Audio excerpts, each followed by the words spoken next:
have a question related to it and to the parsha of the Hukutai, because someone mentioned it a little bit earlier.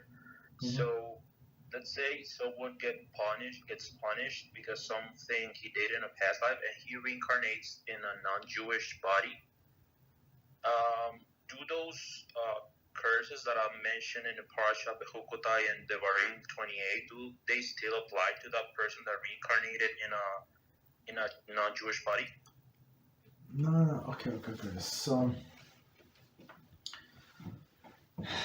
now, the question you ask, it's actually a much broader question. So it's not so simple. Usually, as a rule, Jews do not reincarnate as a non-Jews. Usually, like majority of the cases, it's only in exceptional cases when the person was going against his Judaism, right? So HaShem said no now, and of course in the time of judgment, he said no now. I regret. I want to go back, right? And I want to be like more Jewish than the Jews, right? And that's when HaShem put him in in the body of a non-Jew, right? The soul, a Jewish soul, and non-Jewish soul, and this person would have this like a crazy urge to convert to Judaism. And I have students, like I don't know how many people in that country, like small countries, right, in Europe, right, somewhere, and there are only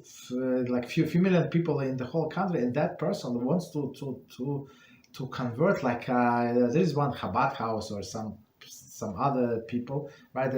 There's no Beis Din, but this soul, it's the yearning so much to convert, it's unbelievable. So there is no doubt it's a Jewish soul.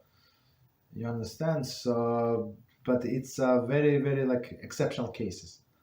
So the question is if a person is going to be punished, like if all of the curses are going to come up to this non-Jew, I would say no. I would say no, because it says in this parsha, Hashem said, if you're going to follow all of my commandments that is written in the Torah, but all of these commandments written in the Torah, in that parsha, it's actually to apply to the Jews. So to non-Jews, there is a different judgment. So all of this, of course, there is a huge reward to the Jew, but it's huge responsibility. So some people take it wrong way, and I have this lady arguing with me on YouTube, right? In a commentary, it says her father was a Jew, and she looks like Jewish, whatever it means, and she wants to keep Shabbos. And now she saw that Rabbi Reuven Shlita's video, that same video about no hides, that they're not allowed to keep Shabbos, and she went crazy, and she actually insulted us, and she said, I'm not going to listen to you, nobody's going to stop me, and all of these nonsenses. Of course, we try to be nice to her, and she's like speaking out of it's not like maliciously, but out of like just ignorance. So, but on another hand, we're planning to do the video about the arrogance of the person. So in arrogance, so it's not like I said, Rabbi Reuven Shlita said, or Rabbi Kachlan Shlita said. It's not us. It has nothing to do with us. That's what Torah said, and we give you sources. When you don't like the sources, means that you don't like the Torah, you don't like HaShem.